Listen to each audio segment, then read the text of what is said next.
And welcome to Climate Chat. I am your host, Dan Miller, with my co-host, Leon Simons. And today's program is What the Hell is Going On in the North Pacific? So Leon has been posting about this recently on X and on Bluesky about some of the latest satellite data on temperatures in the North Pacific and other regions. And it's really quite alarming. And I'm going to turn it over to Leon. But before I do, I just want to let everyone know that Leon is not just the co-host of Climate Chat, but he is also a climate scientist who is one of the world's experts on the subjects that we're going to be talking about today. He was the co-author with James Hansen of the Global Warming in the Pipeline paper, which was a quite breakthrough paper clarifying our understanding of both the amount of warming we're going to get from greenhouse gases and the amount of cooling that we're getting from aerosols. Aerosols, by the way, are fine particles in the atmosphere, like that come from coal, or the smoke from a coal plant or a ship, and that provides a reflective blanket that reflects the sun, keeps the Earth cool. But it also provides the seeds for clouds, and clouds themselves reflect the sunlight and cool the Earth. So they actually have a very powerful role in that. And Leon's work found that some changes to shipping regulations that lowered the sulfur content of shipping fuel led to a very sharp increase in global temperatures recently. So sort of with that backdrop, we're now going to, I'm going to turn it over to Leon, and he can walk us through what's been going on, or what the hell's been going on in the North Pacific. Welcome, Leon. Hi, Dan. Good to see you. Yes, let's go to my presentation. Still there? Yeah, there we go. Yeah. So this graph in the center, it shows a record warm North Pacific.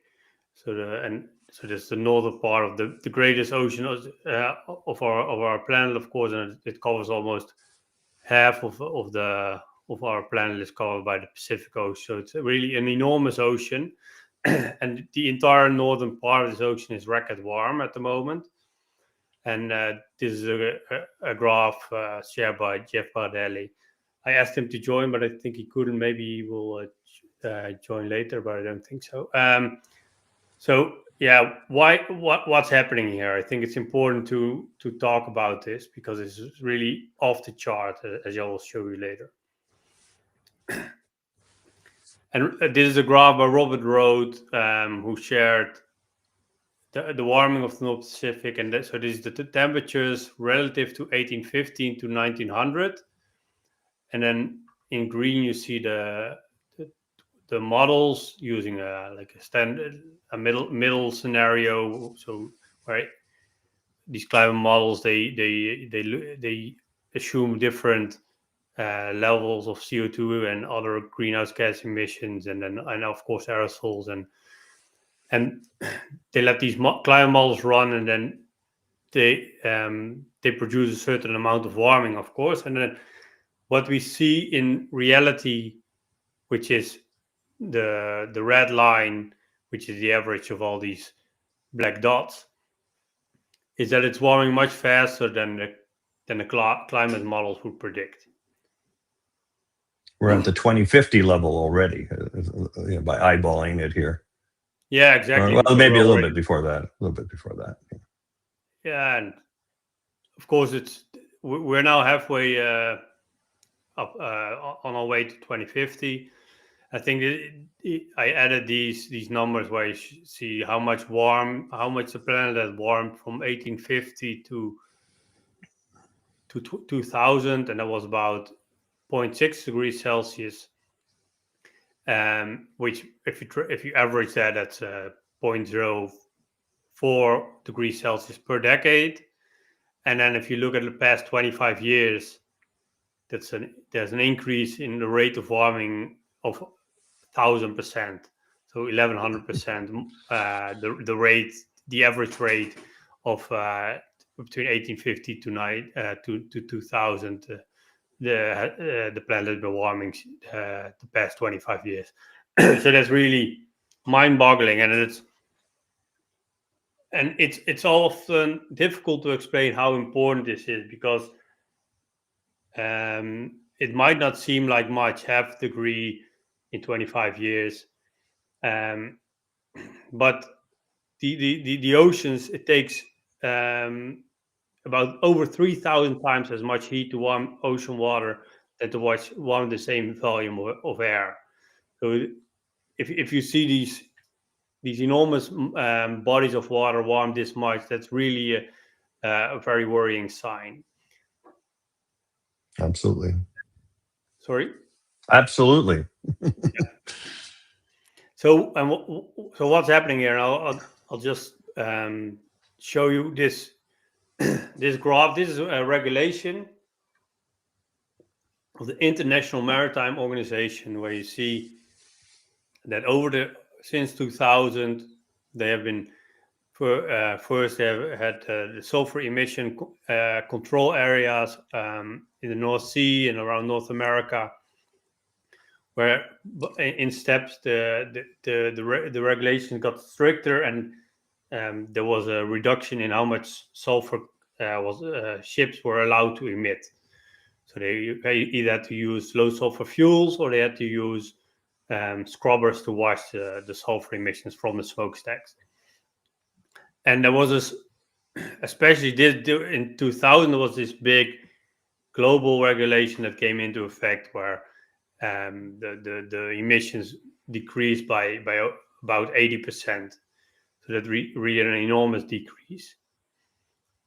And these, as Dan already explained, these particles, these sulfate particles, those are responsible for masking a large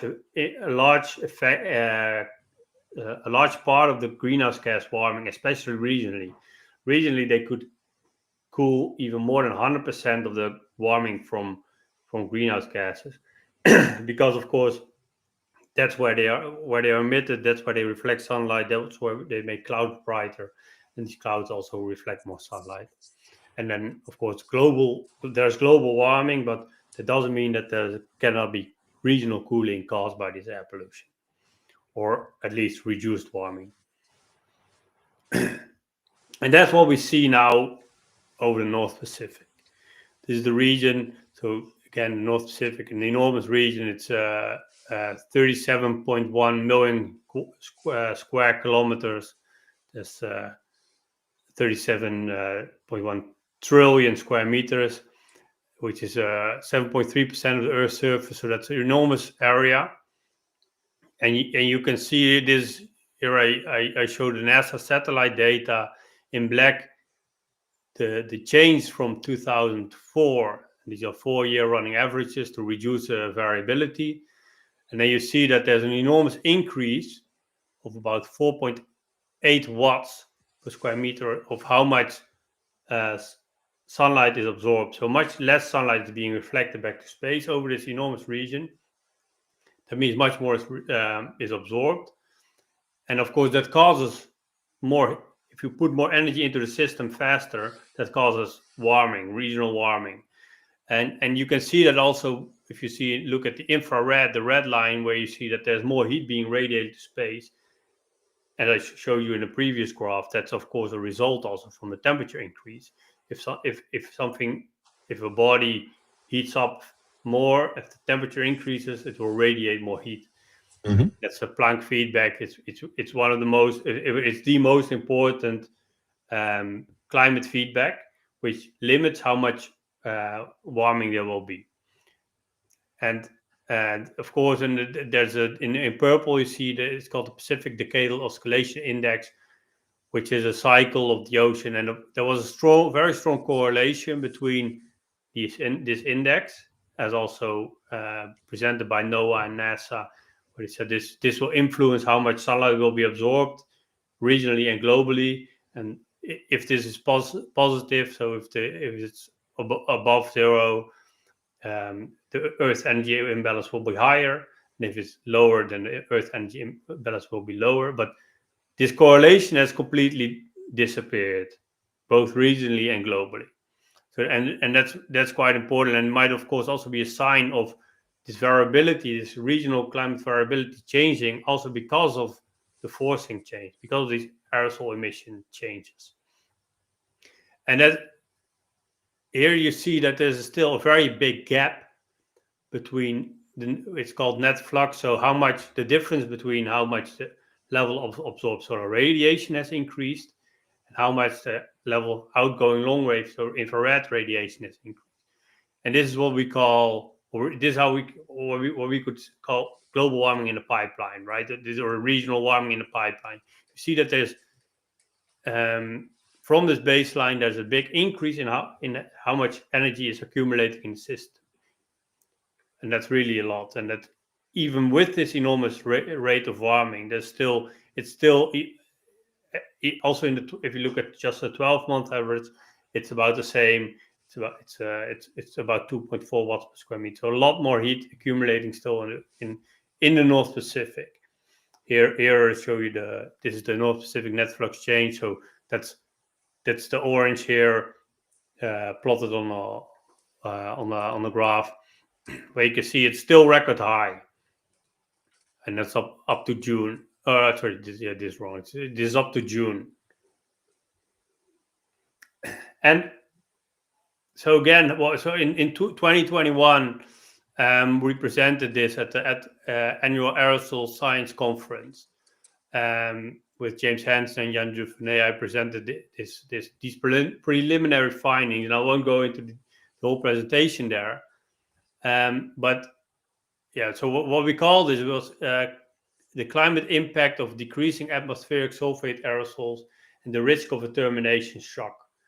And we call it termination shock, and that's derived from the hypothetical climate shock that could occur when the climate is cooled artificially by air pollution, for example, by putting air pollution into the stratosphere, into the higher atmosphere, and then stopping suddenly. And that's quantified as in about 0.2 degrees Celsius per decade of additional warming. And I think that's really what we are starting to see now.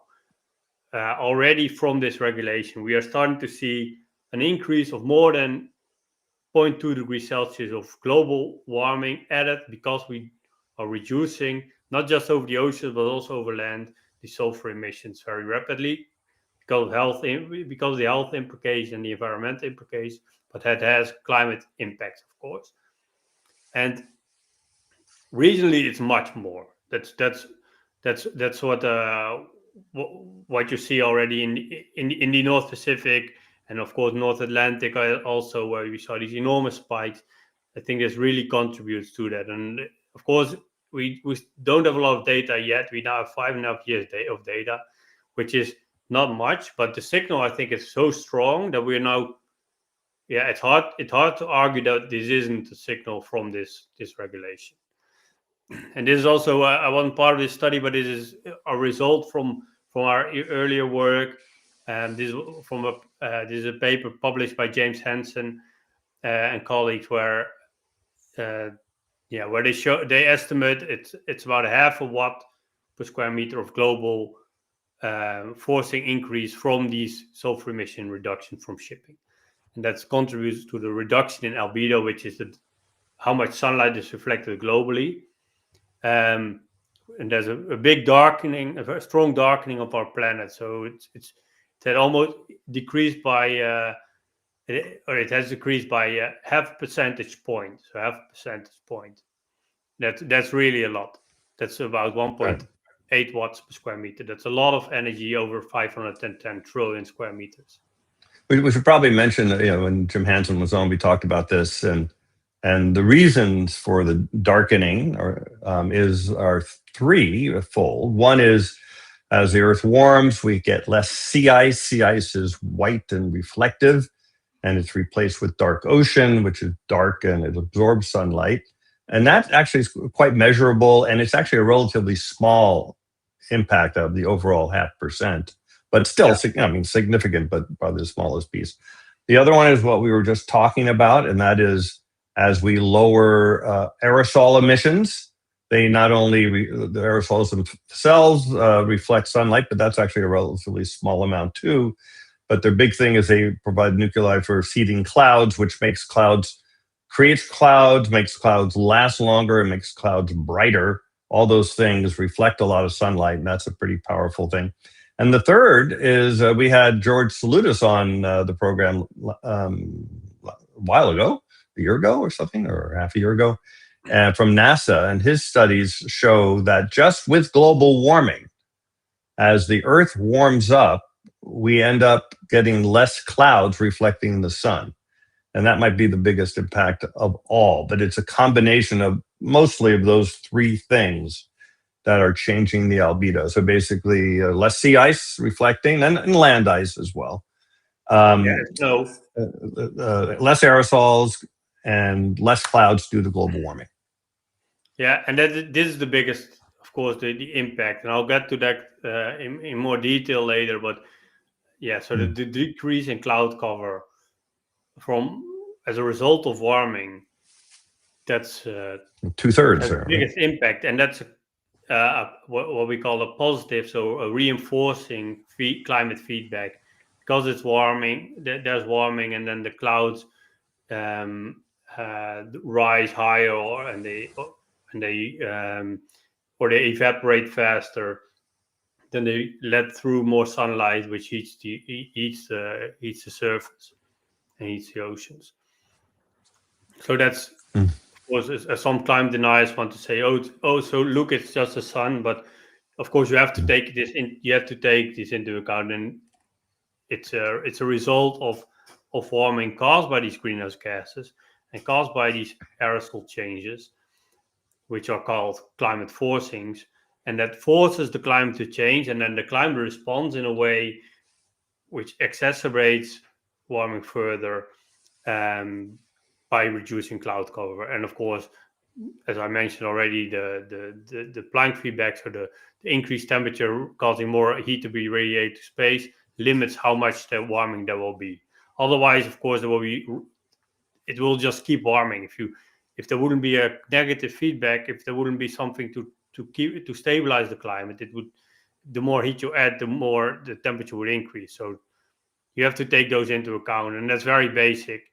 If you put a pot of water on the fire, a pan with water, it will not heat more than 100 degrees Celsius, because the water will evaporate, and that will require a lot of heat, of course, until you evaporate all the water. And so those very basic physics, we take that into account as well with our climate, and that you need to understand those basics if you want to understand what's happening. So let's meet. And so this is another graph used at the presentation of the global warming has accelerated paper by James Hansen, and George was also co-author of both that paper and of the global warming in the pipeline paper. And here you see a different over time and the different latitudes, and you see the region where most of the shipping emissions were before 2000 and 2015. That's why we see the strongest increase in how much sunlight is now being absorbed. So much less sunlight being reflected back to space, which means more sunlight being absorbed, especially here. And so it's all that's over 10 watts per square meter, and that's in line with some climate model studies before 2020. I think in 2013, Partan et al. They modeled, and I don't know why, but since 2000, all these recent climate models, or many of those modeling studies, show very small effect. But if you look at the earlier studies, they show a stronger effect. And I don't know why all of a sudden many of these new studies show a small effect, but the data shows a strong effect as well. So if you look at the observations, if you look at some of the earlier climate model studies, they showed a strong impact from reducing air pollution. And of course, we now start to see it as well in the global temperatures, in global average temperatures, as we saw the past 2 years, and also in the regional temperatures. Because, of course, here the main region where these these are global sulfate, and that's both natural and anthropogenic, so human caused. And you see really over the North Pacific. This is the North Pacific, so here's North America, here's Asia, and then you see the North Pacific is really the vast majority of the sulfur in the atmosphere was from shipping, and this is from Jin et al. And Jin is also co-author of our Global Warming in the Pipeline paper. So we have many of the world leading scientists were co-authors of our Global Warming in the Pipeline paper, led by James Hansen. Well, I think it might be worth mentioning here, because the right graph is the percent of total sulfates from shipping in that region, and in the ocean, it's really the only source, one of the only sources of sulfur. But there is some drifting of sulfur from coal plants. But it should be mentioned that over land, there are major sources of sulfur emissions from coal plants, for example, and burning fossil fuels, in industrial plants. However, there's so much of that. As you cut it back, there's still other kinds of pollution there. So even cutting back on sulfur, it does reduce the albedo a little bit, but there's still reflective stuff from all the other pollution. So its impact isn't as much when you stop putting sulfur over the ocean, where without it, it's pristine ocean directly to the water below or to the clouds. So that's one of the reasons it has a much bigger effect. But there still is lots of sulfur coming from land, I wanted to make that point. Yeah, indeed. Yeah, and I'll get to that. It's so this is really it's from, if you look at it, it's the Arctic. Of course, is an image without sea ice, without clouds, but just to show you that there's this enormous area, and the ocean is very dark below, right? So the surface is dark, but it's covered. And this is from a new paper where they show. I have it. I have a link to the paper on my Patreon page, where I shared this graph and more graphs, so you can find it just by typing the title of this climate chat. You can find it on my Patreon page, where you can find the link to this paper. This is the incoming solar radiation. Of course, most of sunlight reaches the tropics, but also this is in still hundreds of watts. So about around 200 watts reaches the northern hemisphere mid-latitudes. So there's a lot of sunlight reaching the mid-latitudes as well. But that's both true for the northern and southern hemisphere. The albedo, so how much sunlight is reflected back to space, is quite high over the North Pacific and also over the lower latitudes, where you see that almost or about 50%. So that's excluding there's no sea ice here yet.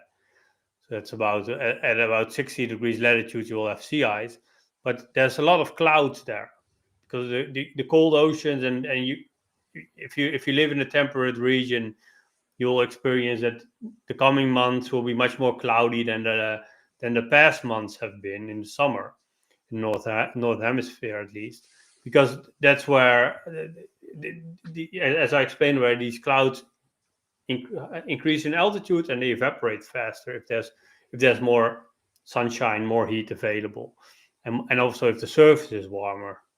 You can see that if the surface is warm and if a cloud passes from land over from the ocean over land, you can just see it evaporate.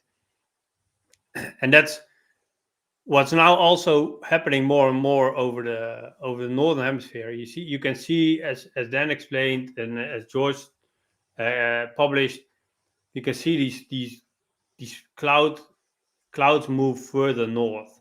So in a way, these clouds are migrating northward with the heat. So it's like climate migration in a way. And you see, so still, this is the climatology. So the basic climate, this is again the NASA series data, which we also use in our study. And this is the climatology. So the average over the base, over I think 10, 12 or 15 years of observations. Of course, this is decreasing, but this shows that again, over 100 watts per square meter of sunlight is still on average, and that's a day and night average over this region. Of heat is reflected back to space. So that's a lot of energy reflected back to space from these two. So almost half of all this energy. So, and the ocean itself absorbs about 90%. So there's still there's warming in the pipeline, but there's also potentially a lot of decrease in albedo in the pipeline if this warming continues. And I think that's quite worrying. To me, that's really worrying to see that there's that there's still this enormous change in net flux. So there's still much. It will take a while for this new balance to be reached, even with the current climate. And then how much warming will that cause? So that I think that that's to me that's quite worrying. Let me see if there's So this is maybe this is a bit too technical for now, but you can this is the same data where you can see. So of course the global and the northern hemisphere and the southern hemisphere, where you can see, of course, during the summer there's more sunlight shining on the northern hemisphere. In June it peaks, and in the southern hemisphere, of course, it's much lower. And then you can see also in blue, you can see that if there's summer over the northern hemisphere, the Earth overall is darker because of this, again, decrease in cloud cover mainly, and sea ice over the northern hemisphere. And that's this is this incoming sunlight. Sorry, but here you can see so there's a decrease in albedo. Here you can see the decrease in albedo, which is the lowest in August. So that's the end of the northern hemisphere summer. This incoming solar radiation, and here's the reflected sunlight. So if you want to understand this more, you can find again the paper on my Patreon page and look at it in more detail. Okay. Maybe we should stop here, and I can talk about this in more detail if there's questions. Well, here's a question. Pop this one up.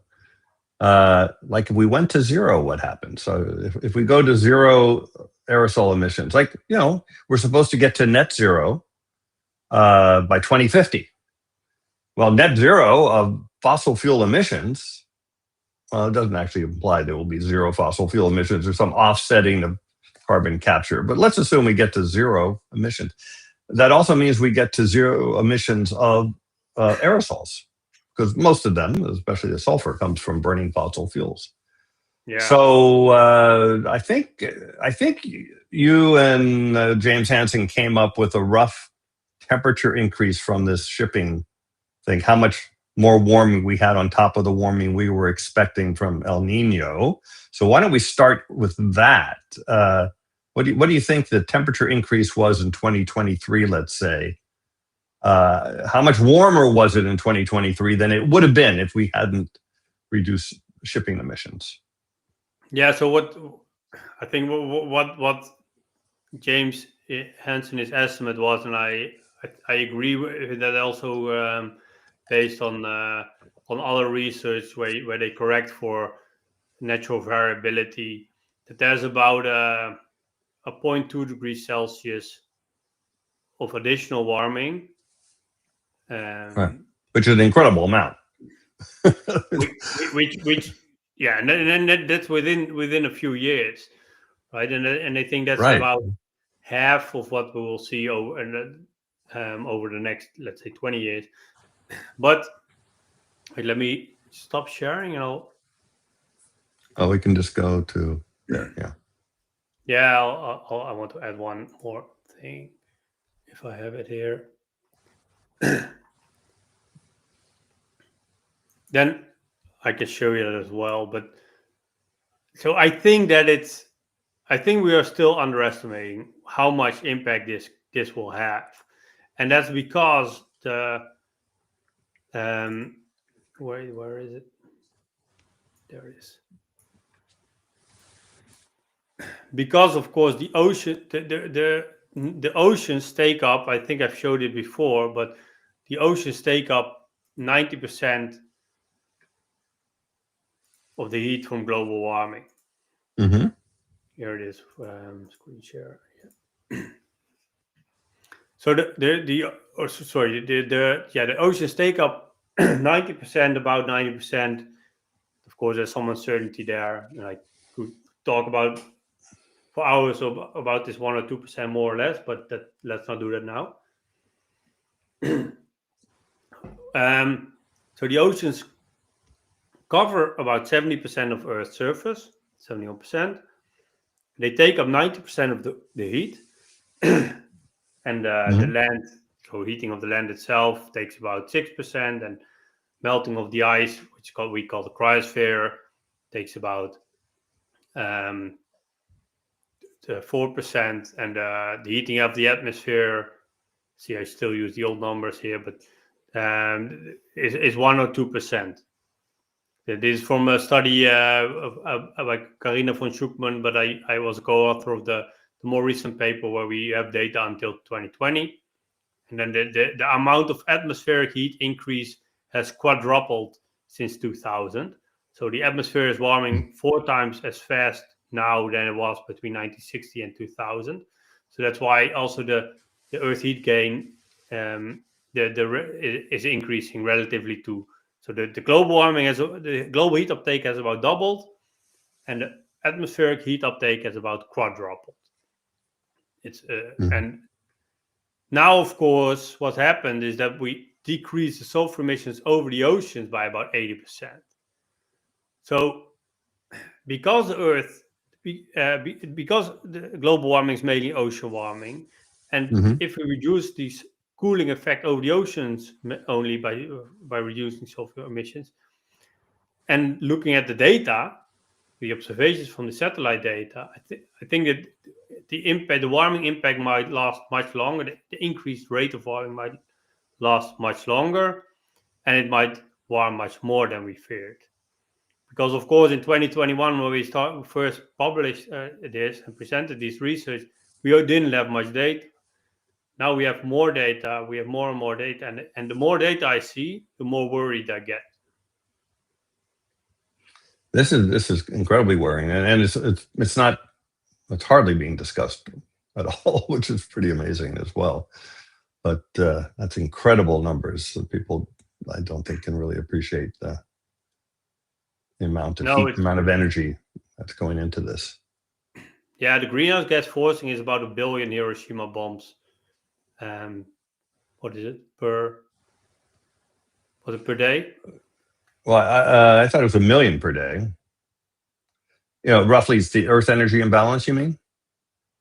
The Earth energy imbalance is about 1 million, roughly. I mean, it was 400,000 a day back in 2012. Yeah. That's what I mean. These numbers are so enormous, it's hard to grasp.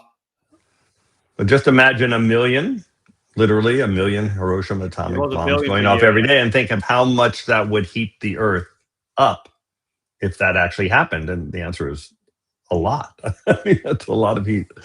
And he said 90% is going to the oceans, and those oceans are reflecting that change. I mean, they're warming up a lot. So, speaking of that, I don't know if you want, I can comment on if you would like. What's let's get this up here. How do I do that? What's up with the sea ice extent in the Arctic? I saw headlines recently that discounted its loss. And could the ice loss be affecting the North Pacific? I don't, well, this is Arctic as opposed to North Pacific ice. And what's happened is there's two measures that you care about. The one that is quoted all the time because it's easy to measure is sea ice extent. And that means what area of ice is there that's at least 15% sea ice in a certain grid, a certain resolution grid.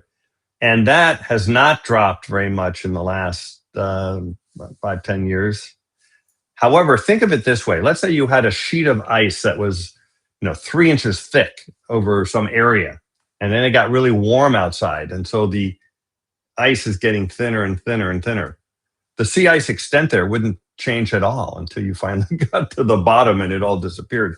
And there's something similar happening with the Arctic. So what's happening, if you look at the volume of the ice, which is the area times the thickness is still decreasing. Although even with that in the last few years, it's been the general trend is down, but still like some squiggly lines where it hasn't dropped a lot in the last 5 years or so. But still, it's dropped something like on the order of 70% of the volume in the last 30, 35 years, which is absolutely mind-boggling, right? And that does affect, the temperature because, again, albedo checks albedo, but it tends to, it's in the north. Of course, when the loss is the greatest is the summer, when the north is pointing towards the sun. So it does actually have an impact. But I would say it's not the North Pacific because the sea ice is not in the North Pacific. Would you agree with that? Yeah, of course, the North Pacific is connected to the Arctic. Right.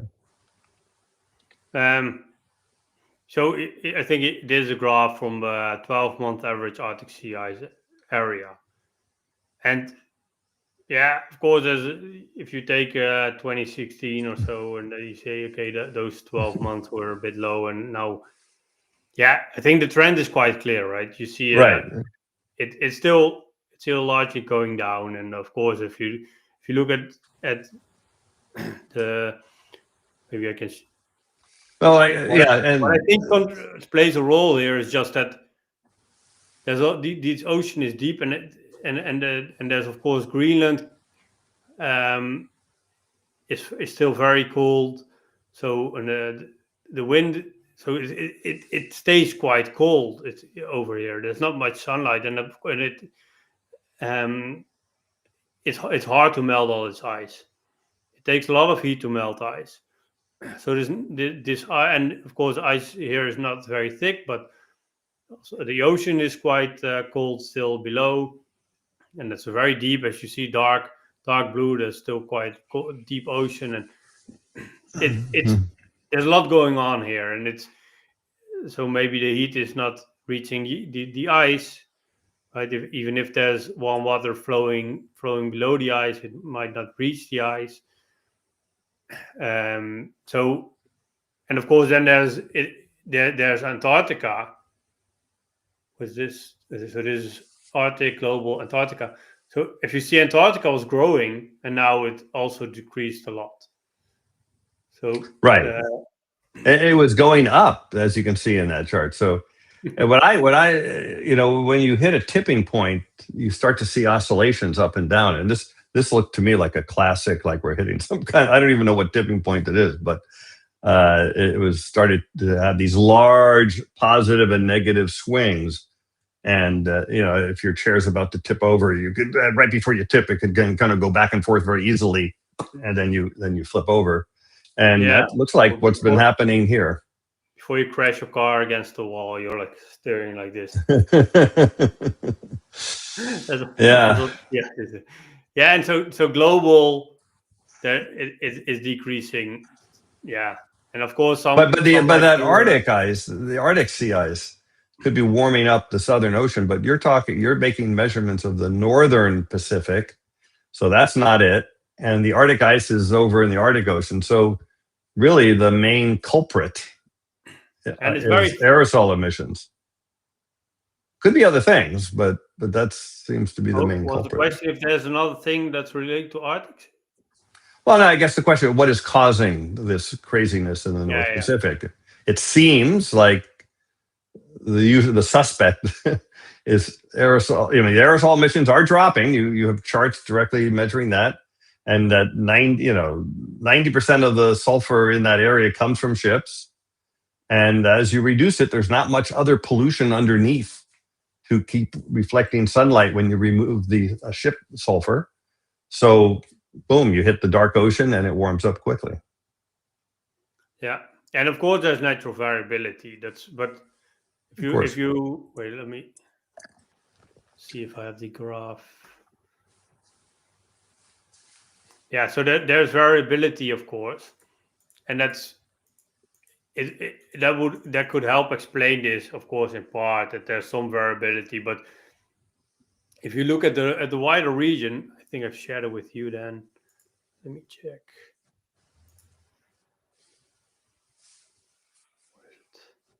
Yeah, this one. 1 second. So you can see the wider region. I don't see it up there yet. No, I know. I haven't posted it yet.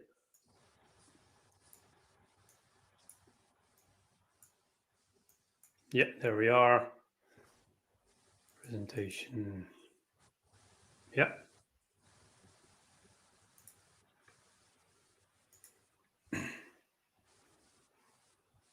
So this is and I'd advise everyone to go to climate reanalyzer. Sorry, reanalyzer.org. Reanalyzer, yeah. And look at the data yourself.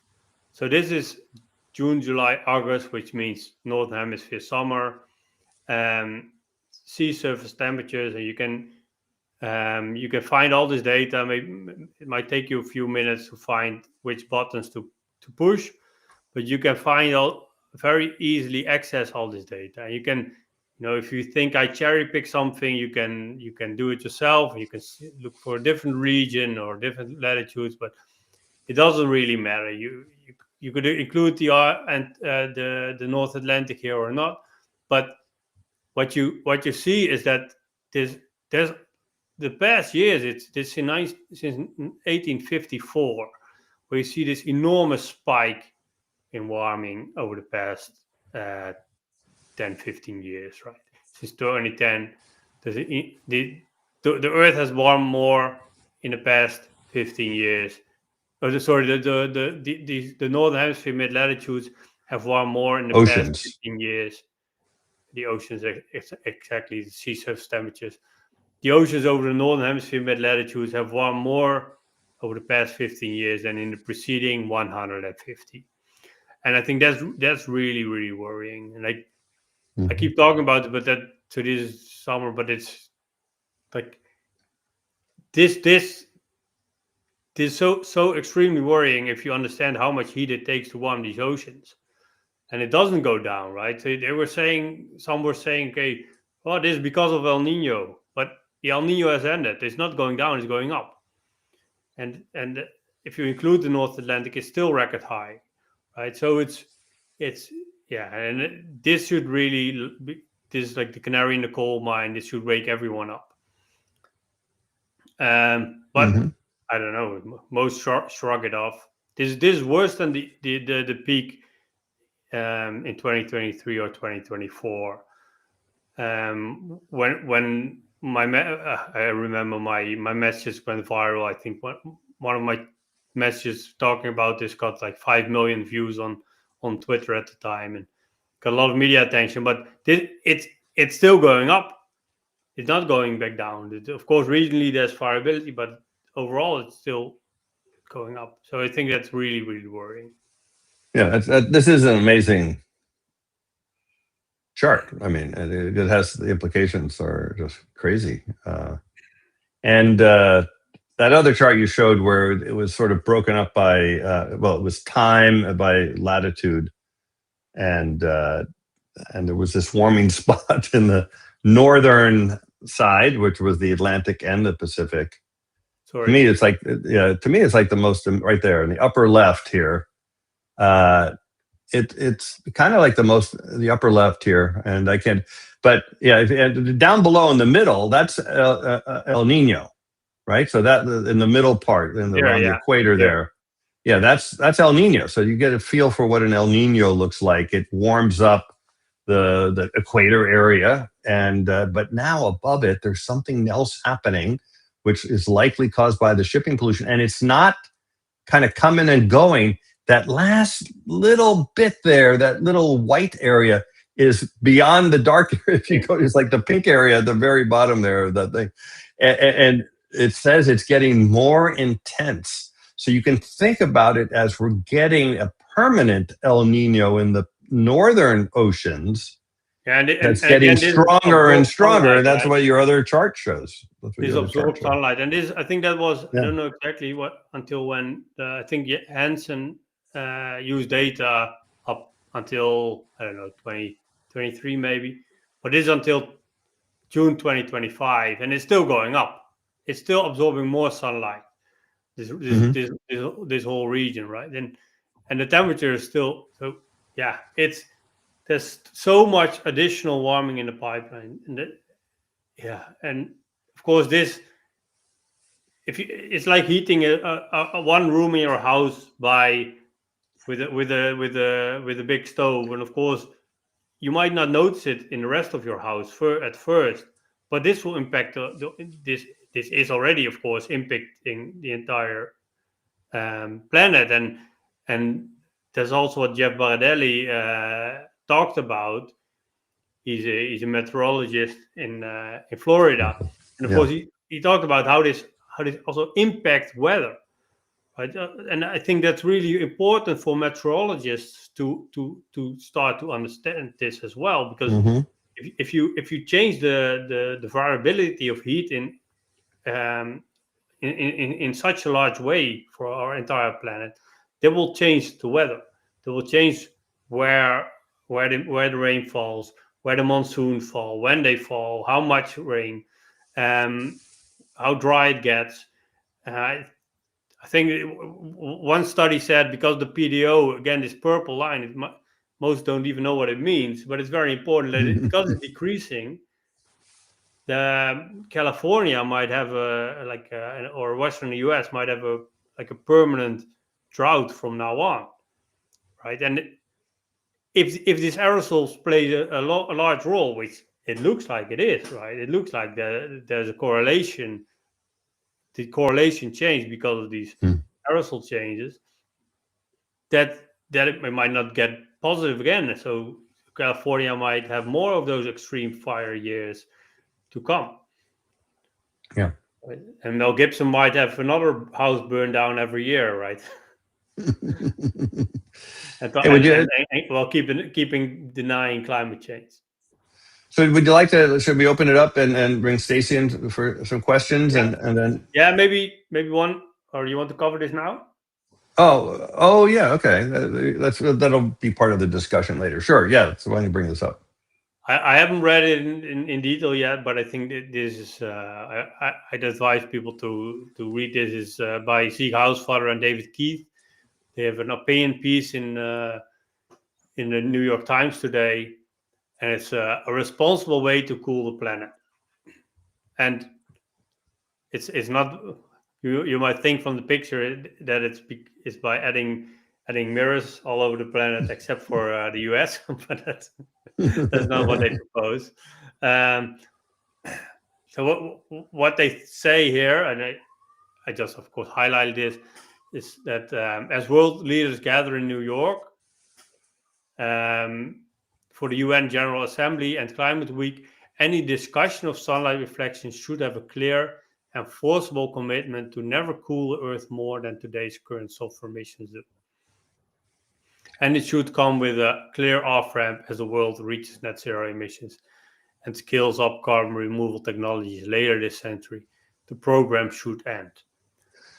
So this makes by the way, I should mention we had both David and Zeke on Climate Chat. We had David on a couple times.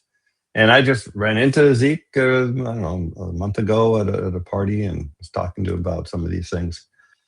I do not understand this because the implication is that cooling from geoengineering or solar radiation management or sunlight reflection methods, whatever you want to call it, that doing that is more dangerous than the warming it's stopping.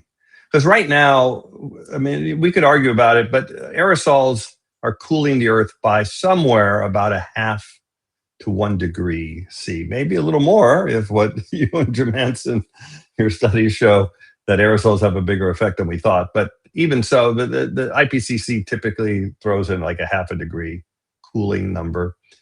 And so let's just say, with a big uncertainty. So with a big uncertainty. So that's why I say 0.5 to 1. But so we're at 1.5 degrees now with that half. Let's just call it half for the purpose of this discussion. Let's call it 1.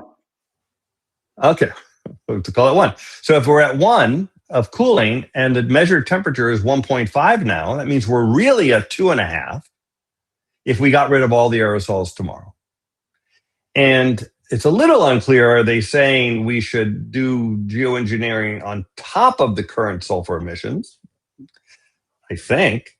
Because what they're also saying, when we get to net zero, we get rid of all our, let's say, low-level aerosol emissions, the accidental ones, we would also stop the purposeful ones in the stratosphere.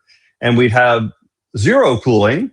And that means we would be at the 2.5 we're at now, plus let's be conservative and just say we only go up 0.5 degree from now, but of course it would be more than that. But so that would mean we would be at what they're proposing, just reading this, is at 2050, and this is, of course, we're not going to be at net zero, but let's say we do it. We actually do it. Wow, incredible.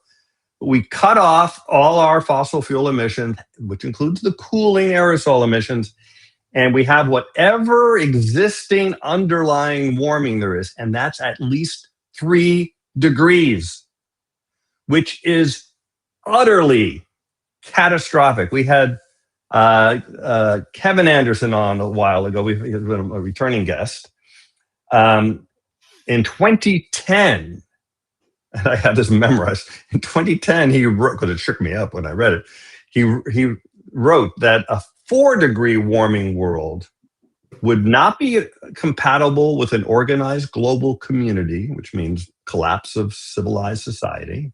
So it would be devastating to the majority of ecosystems, would be beyond adaptation, so you're not going to just turn up your air conditioner and deal with it, and it would not be stable, and that 4 degrees would lead to 5, and 5 would lead to 6. When I had him on last time, I asked him, did he have any update for that? And he said, well, with what we know, it's probably more likely that the number is 3 degrees, not 4 degrees for all of those things. Because we've been learning that the impacts of climate change are worse than we thought, 20 years ago and stuff like that. So 3 degrees is like absolutely unacceptable. I mean, and we're not even into tipping points yet of AMOC collapse and things like that would screw up everything. Right, yeah. So I don't get it, because what they're saying is that they would accept, I mean, this is literally what they're saying, because they know, by the way, they're climate scientists, they know, and most of the public doesn't know this, the public thinks if you stop emitting CO2 is causing global warming. Let's stop emitting CO2 and that would fix everything. No, it doesn't work like that. CO2 lasts in the atmosphere for hundreds to thousands of years. So when you finally stop emitting it, if you're lucky, it stops getting warmer, but it doesn't get cooler. And we're going to... I think that this graph shows like what that means, right? It's these are the tipping points, and it means the Greenland ice sheet collapses, more or less, right? Or of course, maybe already. Of course, we are taking the precautionary principle into consideration, So let's say if we reach the pink, we are going to we've reached the tipping point, right?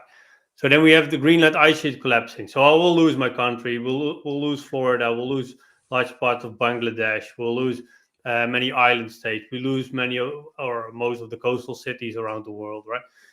So that, I don't think that the governments, once they realize what this means, to accept it. But that's what that would mean if you would not if that what it means, that we are now crossing this line, right? When it's Antarctic ice sheet again, so that's 7 plus about 4 is 11 meters of global sea level rise. We are now committing to already.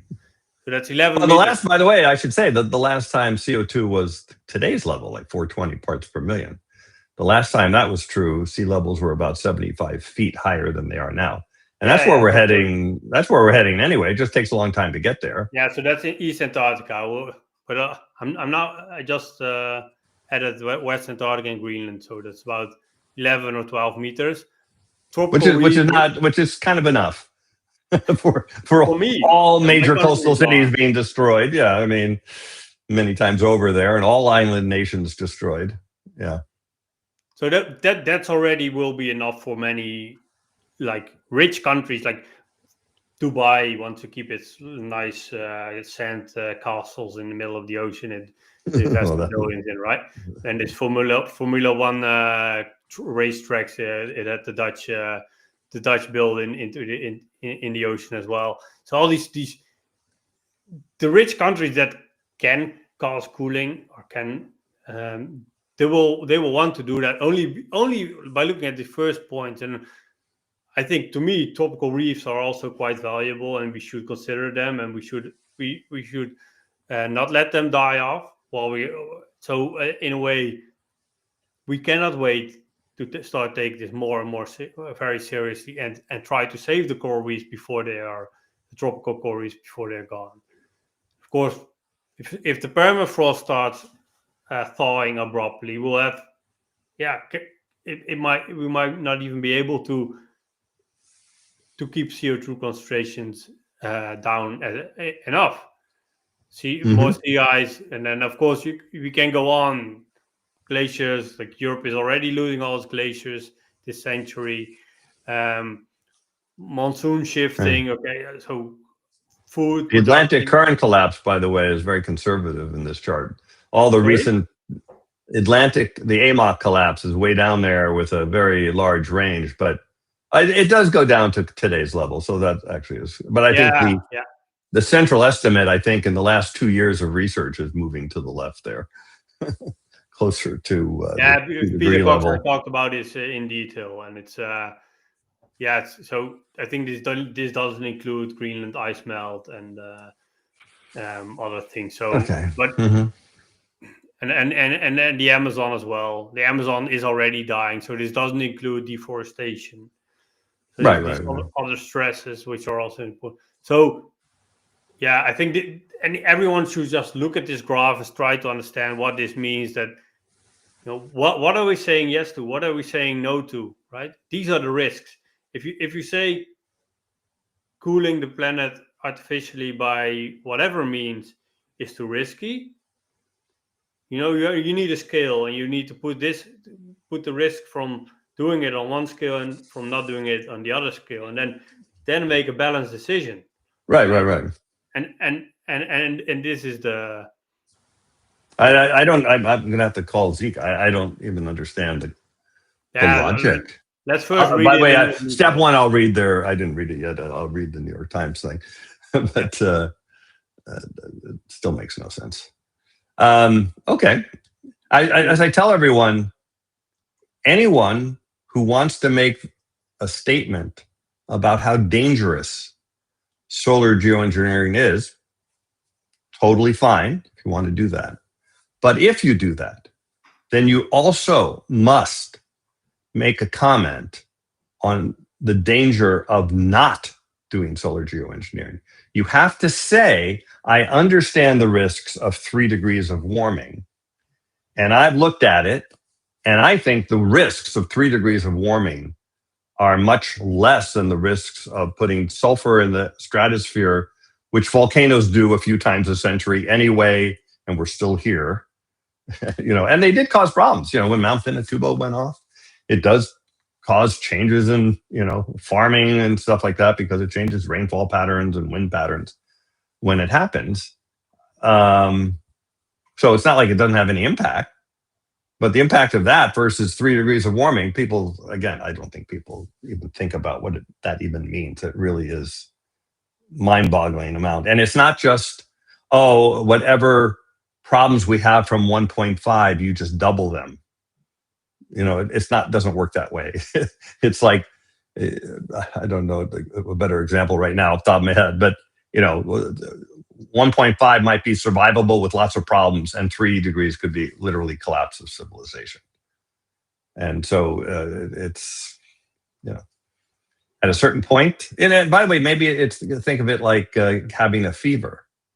You can have a 1.5 degree fever, Celsius fever. You're going to feel pretty bad. You're going to be sick. You'll be in bed. You double that, you're in the hospital. And a little bit more than that, and you're dead. I mean, it's and the Earth has a fever right now, and we're starting to see the symptoms pop up. So, yeah. Okay, so should we bring in Stacy and let her get her questions, and Eli, and let's see, Stacy, welcome. Let's go this way there. Hi. Oh, yeah. Oh, I want to see your cat. That cat's not there. Okay. Oh, it's funny because earlier they both were in here. Okay. So I don't know. They'll probably come back. So I want to thank NK for the reminder for everyone to please like this and subscribe. There are at least 125 of you watching, but there are only 31 likes, and it really helps us get the word out. It helps more people be able to see this. You're all here, so you get it, but there are so many that are just burying their head in the sand, and it would be great for us to get more traction with this message. And the same is true if you're listening to the recorded version after you do it live. It really helps the people put a comment in the comments. That also helps the algorithm. The whole reason we're doing this is to spread this important information to everyone. And when it comes to climate versus cat videos, you just don't get much coverage. But come on, Rock. Let's see. Here we go. Now maybe we're going to combine it. That's how we're going to solve climate. Yeah. Let's go, Rocky. Come up here. Get some cats in there at the same time. Anyway. And as Going South said so perfectly, you can like climate chat without liking climate change. Okay, there you go. I didn't have any questions myself. I just wanted to highlight some of the comments that were going on before I get to questions, because it was a very rich conversation. Nadia noted that the right-wing answer to climate getting apocalyptic is to invade Canada and Greenland. And Rajoba was talking about J.D. Vance investing in farmland over acre trader. So it's because he knows that the Corn Belt will shift. It's really shocking how much geopolitics is playing into this, that they're looking to actually capitalize on this and surf the wave versus doing anything about saving, civilization and life on Earth. It's. Hey, I got my bunker. I've got. Yeah. These folks think that the wealth will protect them, and it will protect them for a while, but not in the long run. And it won't protect their grandkids. I mean.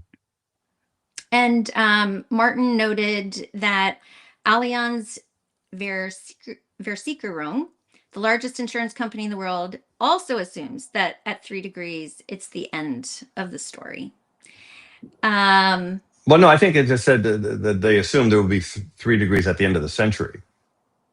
But I don't think that comment said that they believe that's the collapse of civilization. I don't think they're saying that. But Okay. but again, 3 degrees is mind-boggling. And I have to say, so we had this discussion in the past, but there's a guy named William Nordhaus who won a Nobel Prize in economics for having a economic model about climate change that showed that the optimum warming, when you take the cost of fighting climate change with the cost of experiencing climate change, when you put those two together, the optimum warming is like 3 to 3.5 degrees Celsius of warming, which is absolutely crazy and insane. I don't know. I mean, it'd be like, I don't know, like saying, well, the optimum amount of cyanide you should put in your orange juice is 18 grams or something. Yeah, it's enough to kill you, but we did the calculation. So and he makes crazy assumptions like, well, 86%, if I remember correctly, 80% of businesses won't be affected by climate change because they're indoors. So this is like insane stuff that you turn this in as a paper to some school, you're going to fail. And he got a Nobel Prize. So so this is really crazy stuff. But I think because of that kind of thinking, and it's imprinted with a Nobel Prize, that there are some people think that 3 degrees is somehow some acceptable target. It's a little more than 2. We were shooting for 2, but it will hit 3. Hey, Dan, can you Yeah. pop up? Martin gave the quote from Allianz on there at It is in the 11:05. quote to show. 11:05. Mm-hmm. Dutch people are all super nice. I agree. Yes. I don't. At a warming of 3 degrees Celsius, the impacts of climate change become irreversible, such that insurance no longer works, public interventions are no longer affordable, and financial stability cannot be attained. Okay, That but is I the don't quote. even. Okay. That's So that's pretty clear. well, super nice. Okay, we're popping up different quotes. I don't actually see that. 11:05:36 is when I have it at. I have 14 because I'm in over here. It's 11:05:36. How come I don't see that? I mean, I'm 35. Here we go. All right, warming through. Yeah. Well, I think insurance probably no longer works at 2 degrees, by the way. And by the way, insurance is no longer working already in some places at 1.5 degrees. I lost my house insurance because I live in an area that's near a wooded area in California, which is subject to fires. And they do have a backup state plan. And Florida, by the way, in similar position for hurricanes, they have a backup state plan. But these things can only last so long before it all comes crumbling down. And so this is already happening. This is, I think they're saying more about just for general insurance for, for fire, flood, or anything like that won't be possible. But I think it's actually more 2 degrees is when it really comes all falling apart. So you're experiencing already. Do you want to go to Eli? I have questions. Okay, and I sort of ordered them in. I don't see Eli on here. So Eli, I saw him on the chat, but Eli, if you're here, Eli. Okay. Can you talk about the flip chart, the case behind you? Yeah, so I think that's about the case for pre-industrial aerosol forcing. That was our presentation to the EGU. I talked about it before, I think here, but let me see if I can. I think that's a nice link to this graph. Let me just put it full screen for a second. Because here what we showed, and that was based on the global warming in the pipeline paper estimate of about 0.5 watt per square meter of aerosol forcing from 6,000 years ago until pre-industrial, which had been mitigating the greenhouse gas warming, which was also 0.5 watt. So because if you look at the climate of the past 6,000 years, the Holocene, so the period where agriculture developed and humanity thrived, right? With about 5,000 years ago, the Egyptians, and so and yeah, if you know your regional history, you know that there's in most places around the world there were already quite some active people around, and they were already burning, using agriculture, doing agriculture, and burning forests, and they were emitting both greenhouse gases, CO2, through deforestation, but also emitting aerosols, and that caused a greenhouse gas forcing relative to 6,000 years ago of already about half a watt. And that means that if you just look at CO2, if you would translate all the other greenhouse gases to CO2, if they then we would be almost at 600 parts per million CO2 equivalent relative to 6,000 years ago. Right now. 4.6 watts per square meters. And aerosols, if you take this into account as well, you see these aerosols. Here is the shipping forcing, also estimated by James Hansen based on the satellite data here. Then you see that there's a big increase in the net forcing, so very rapid increase in how much our climate is forced or pushed into a warmer state, right? And James Hansen talked about it also on Climate Chat when he was here recently, that we are still emitting we're still burning a lot of biomass. We're still heating our homes. Many people are still heating their homes with biomass. We're still burning grasslands. We're still burning agricultural waste. Over 2 billion people are eating food that's cooked on biomass. So there's still a lot of pre-industrial aerosols as well to mitigate, which we should also take into account when we look at the climate change and try to understand how the climate could change in the next century. And we have to take that into account when we work on adaptation and mitigation. And that's what this poster is about. Yeah. Thank you for the question. Okay. I don't know if we have more questions on that, but I saw a lot of questions. There are lots of questions. Yeah. Are we ready? Yeah, go ahead. Okay. The Devil's Therapist asked, did the recent changes in sulfur emissions in international shipping regulations have a measurable impact already? When can we expect data regarding this change? I think he's talking about the change in the Mediterranean. And when was it? March or May? And it was May. May 1st. Yeah. Yeah. Now, do you think there's certainly been some crazy temperature things going on in the Mediterranean, that's for sure. Now, I don't know if you can attribute it all to the shipping change, but it's certainly been a little wild over there. So it's always hard to look at this variability and then see what causes these spikes, right? And I already showed this graph, which includes the Mediterranean, and you can go to this website. And so this is June, July, August, and of course that's after this regulation came into effect.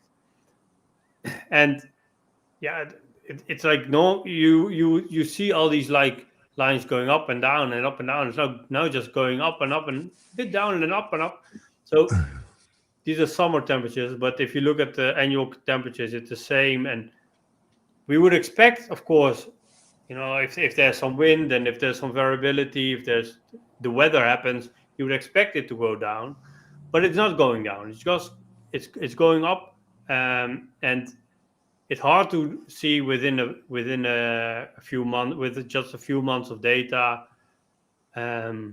whether what is noise and what is signal, as we call it, right? So we cannot really tell yet, but within a few years, I think, and I do think you can already see that there's acceleration happening over the Mediterranean. I think in 2023 there was 1 zettajoule of heat, an enormous amount of heat accumulation in the Mediterranean, because this global reduction of 80% that happen also over the Mediterranean. Okay. So We do I have think we can see it already. we do have Eli here, so let's bring Eli in. Welcome, Eli. What are your thoughts? Hi. So I wanted to comment about what was discussed about the relationship between North Atlantic temperatures and the Arctic.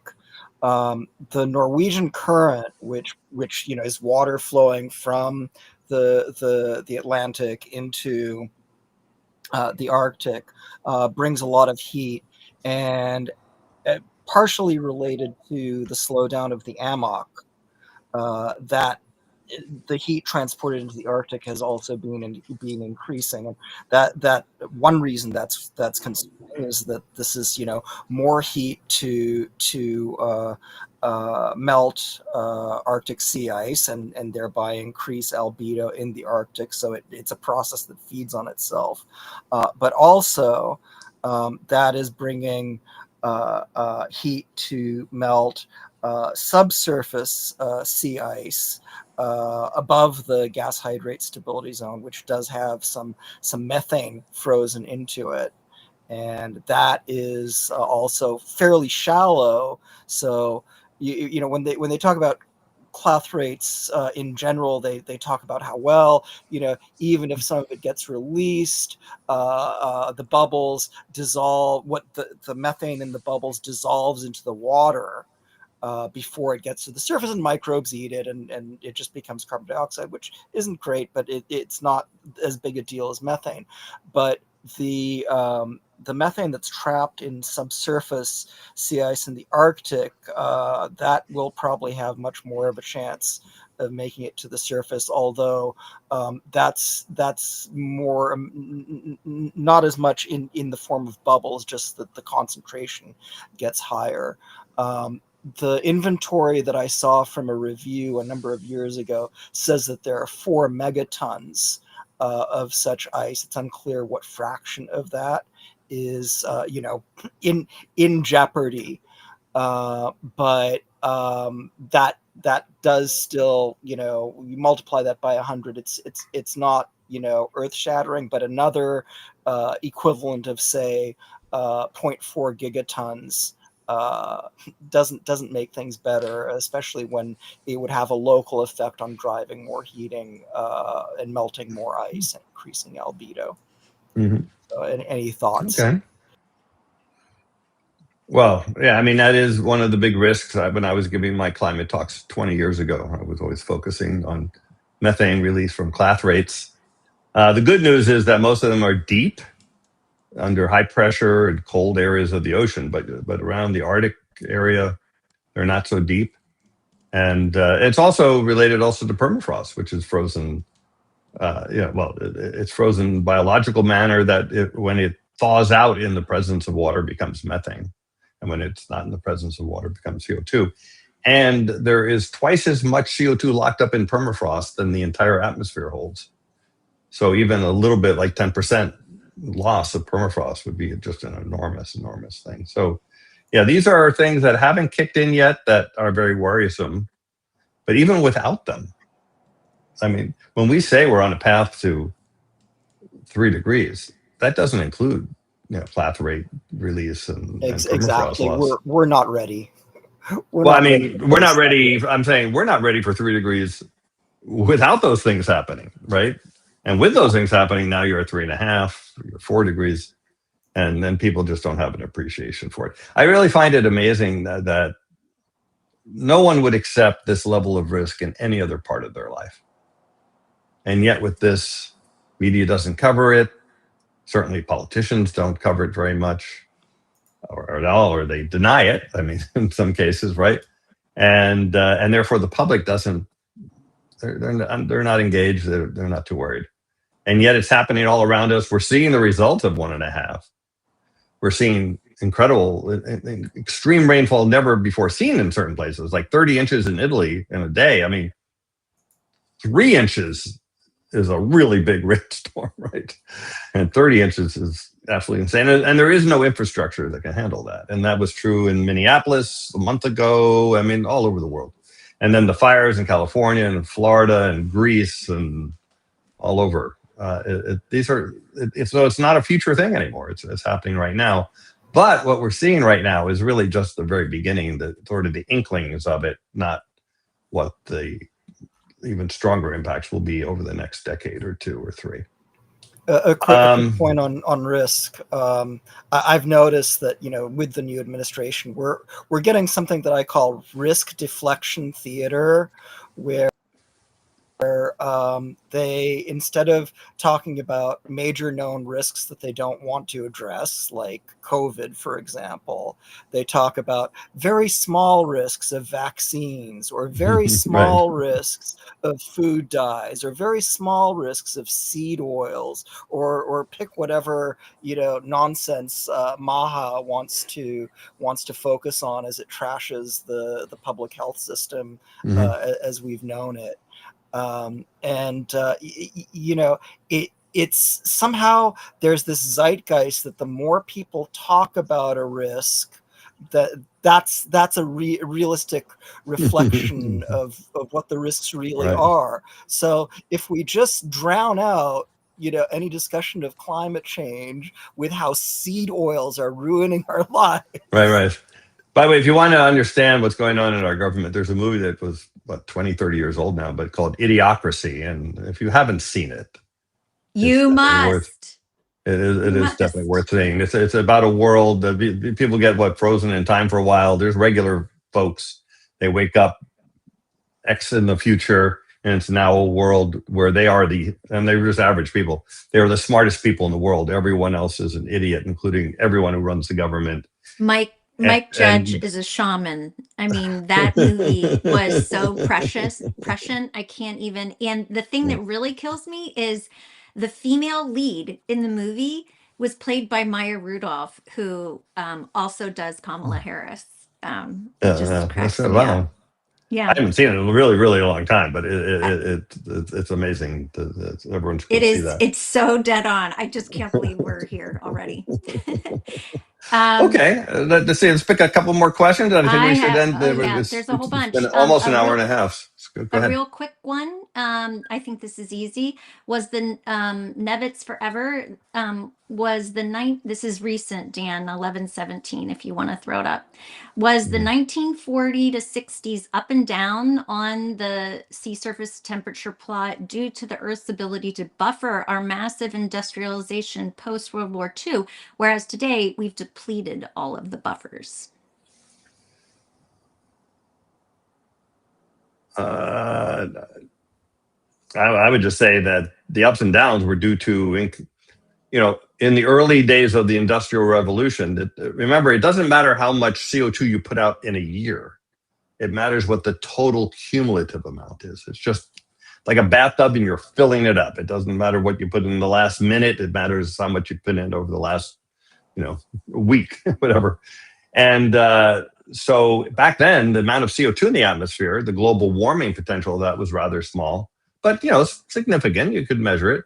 But when it comes to aerosols, the smoke that we put up there, it only lasts in the atmosphere for about a week.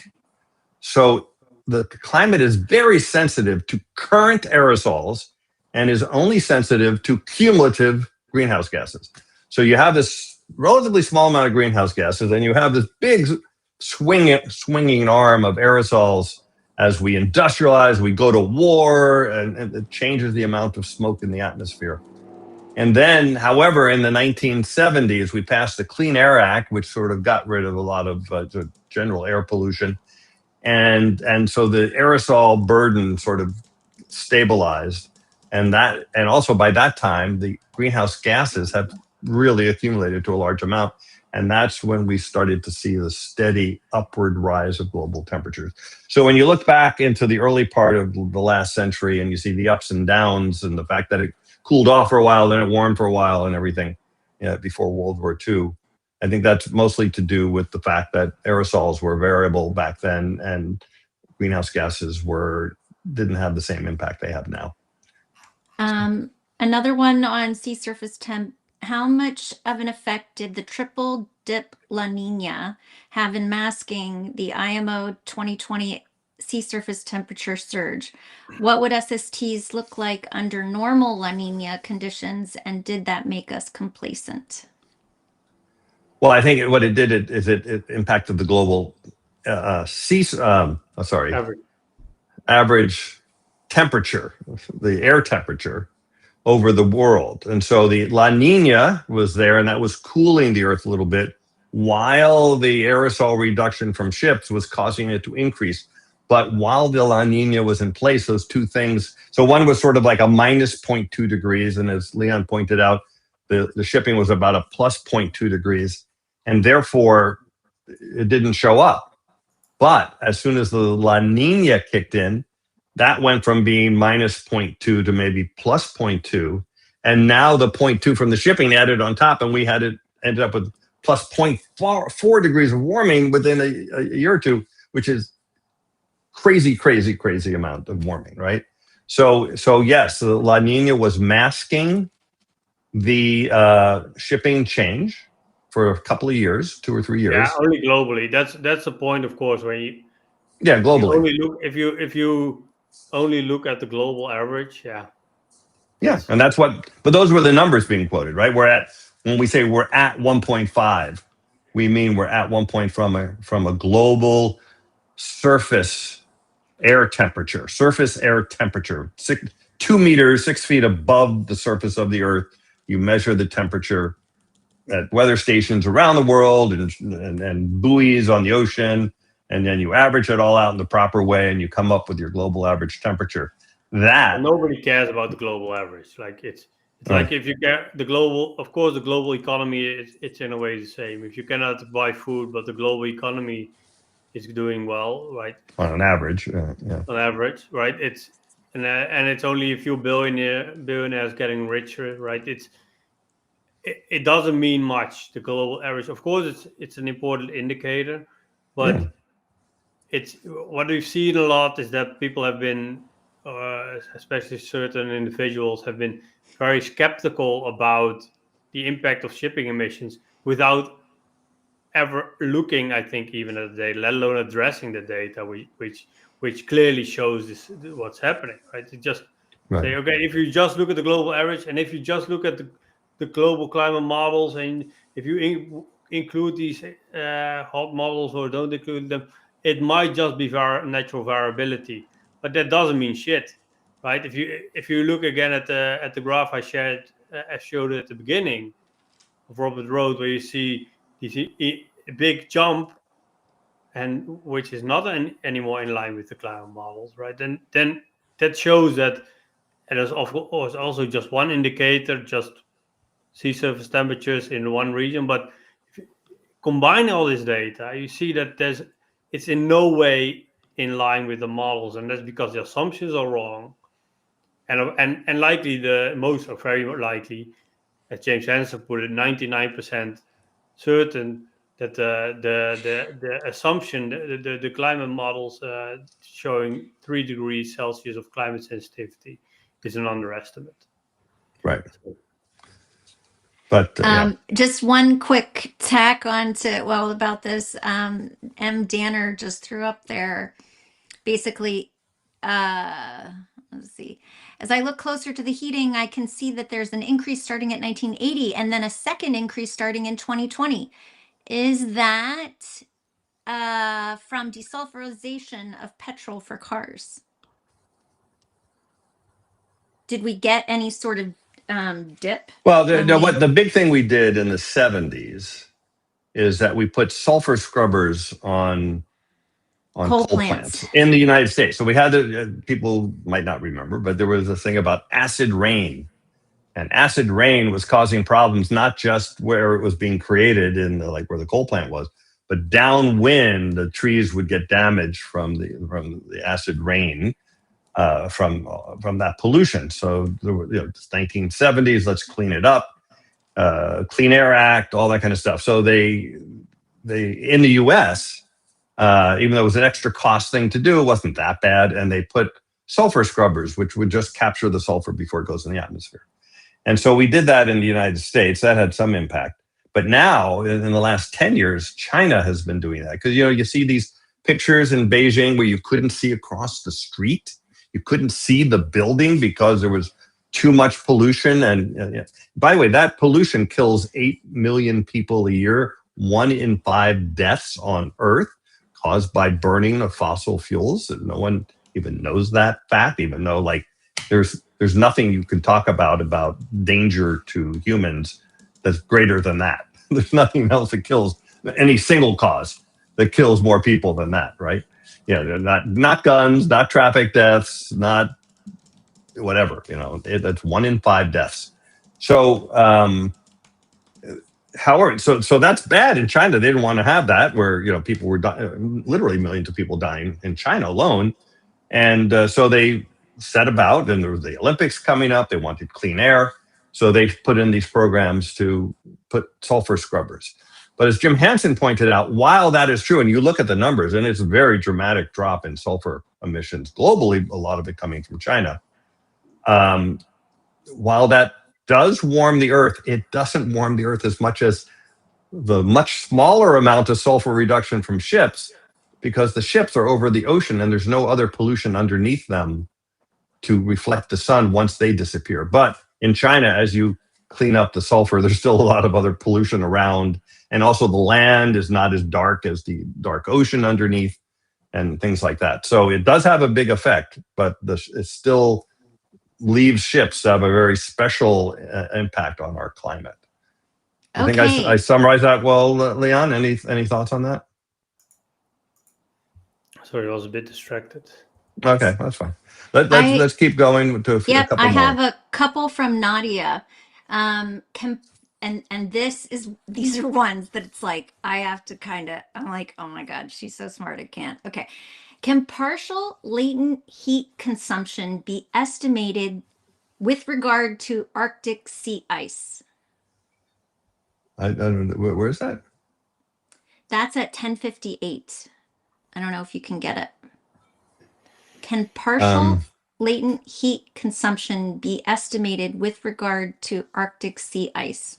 So what I think she's asking is, as ice melts, it's a phase change, and I can't get it. Yeah. it's not like going from -1 degree to 1 degree is the same as going from 1 degree or 2 degrees to 4 degrees, right? You have to put energy in just to melt the ice at 0 degrees. So we know that if we are melting a certain quantity of ice, but that would really be more volume than area. So you'd have to go from a volume, an area measurement to a volume estimate.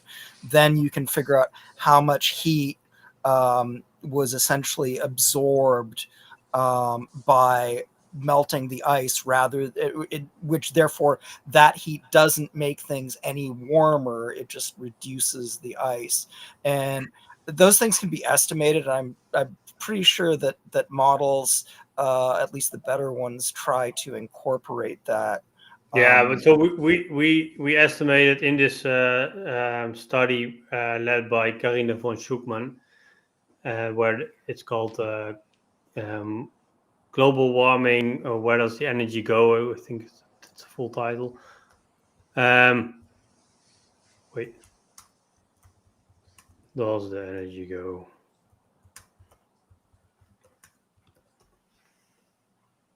Heat stored in the Earth system 1960 to 2020. Where does the energy go? If you look at that paper, and we have estimated how much heat it takes, or how much heat is directed to melting of Arctic ice, of Antarctic ice, of sea ice, of Greenland ice, right? So all these different aspects of, and I showed you already the basic numbers up to 2018, and of course you have to take that into account if you want to understand where all this heat goes. And I think it would indeed be nice to have in a way a visualization of where the heat is at the moment, like how much heat is currently has melted Arctic ice, and then that of course reduces how much ice there is or how much heat there is in the oceans. But we don't really have the observations to do that accurately as much as we would like. It's quite difficult to. We have I think 4,000 or 5,000 at the moment of these Argo floats measuring sea surface temperatures. Might sound like a lot, but the oceans are really vast. So that's we don't really know where which joule of heat is at what moment in time exactly. So let me comment on this one here, just to clarify things. SRM, solar radiation management, means acid rain and no fish. So just to put it in perspective, we are currently doing SRM on a massive scale. We're putting, it used to be 100 million tons of sulfur into the atmosphere. I think it's down because all the sulfur scrubbing down to 70 or so million tons a year. And however, that sulfur that is reflecting the sun, creating clouds that reflect the sun, lasts in the atmosphere for about a week. And then it falls into the ocean and on land, you breathe it and all that kind of stuff. It's very bad. To do it with SRM, solar radiation management, you would do something called stratospheric aerosol injection, SAI. One of the techniques, there are others. And that's where you put the sulfur in the stratosphere instead of in the lower atmosphere where we currently do it. If you do that, it lasts a year or two up there.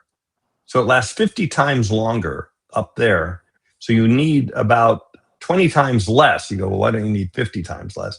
You need a little bit more because you don't have the cloud interaction that you have in the lower atmosphere, the seeding cloud thing. So you got to rely more on the sulfur itself reflecting the sun.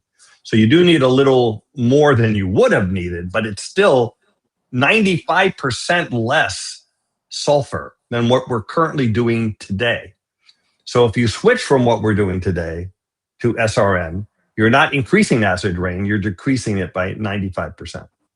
So keep that in mind. So, you got to keep the numbers sort of. The main story here is, of course, what's causing acidification of the oceans. And it's not really sulfur.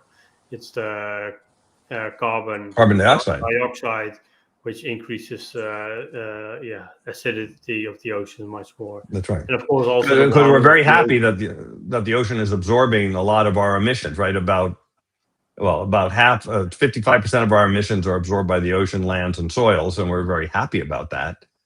Well, that the ocean doing with 30-something%, maybe whatever, of our emissions, that's turning the ocean acidic. 25 to 30. And it's making it harder for organisms to grow shells. And then the warming on top of that. Yeah. And then the warming on top of that. That's again where we come with the risk. It's like if you want to consider regional cooling, you have to consider the risk of doing it and not doing it. And that's, of course, for example, in regions where it's getting some traction is over the coral reefs in the Great Barrier Reef, where they see, of course, it's only even just from a financial perspective that they have billions of pounds worth of tourist industry per year, which depends on these coral reefs.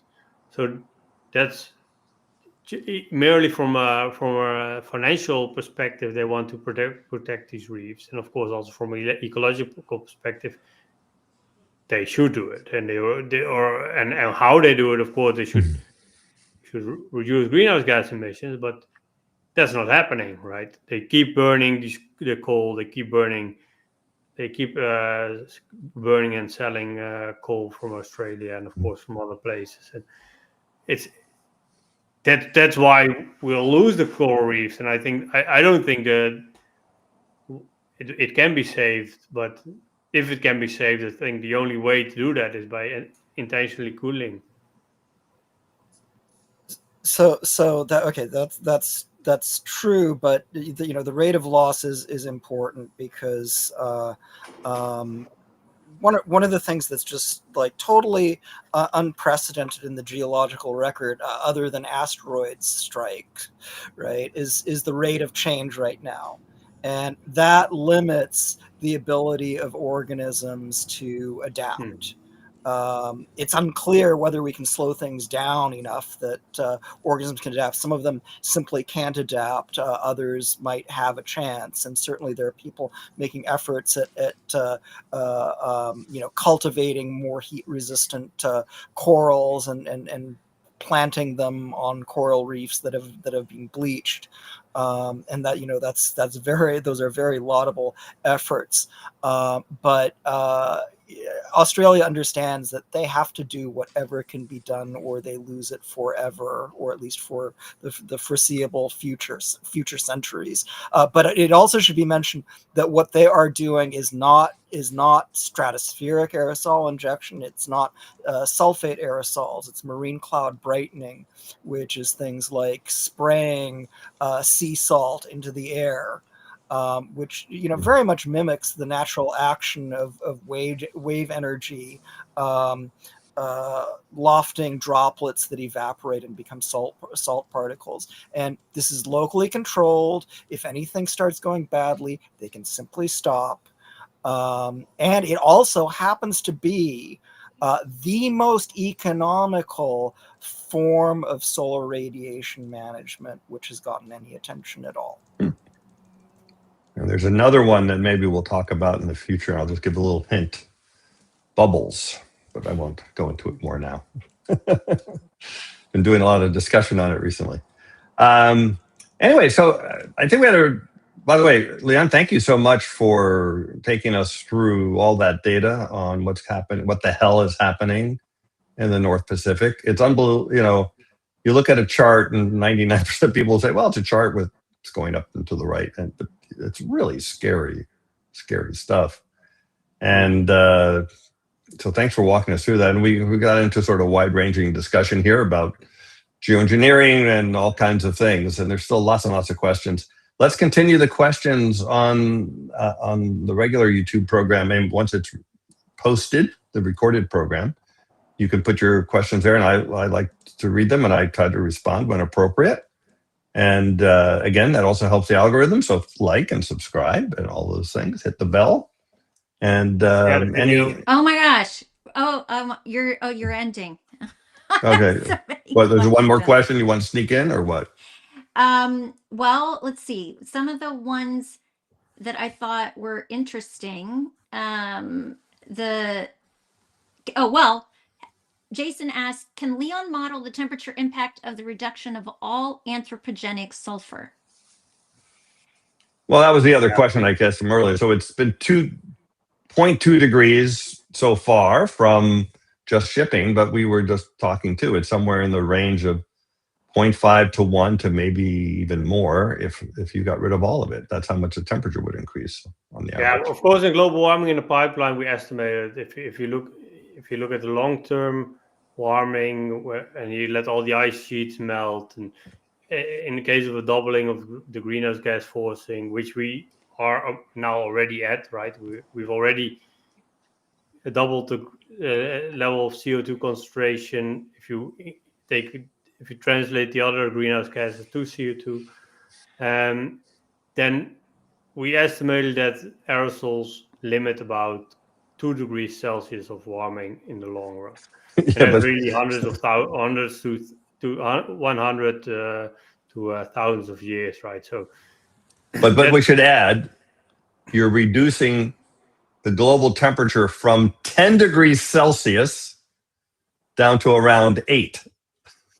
Yeah. So it's not like it's a good thing. It's not like there's any people left at all or anything like that at that point, or who knows what's left at that point. There might be some people, but 10 degrees of warming is, or 8 degrees C is just absolutely mind-blowing. Yeah. Here's one. That's where we're heading. That is where we're heading. Although, to be clear, that in that paper, the way it was first published, and there was confusion about that statement. That statement is a scenario. It's not a prediction. it's So saying where we're if heading we because- double, what is it? If we double the forcing, or is it if Yeah, we so maintain doubling the current CO2. forcing? So, but that was I just said it.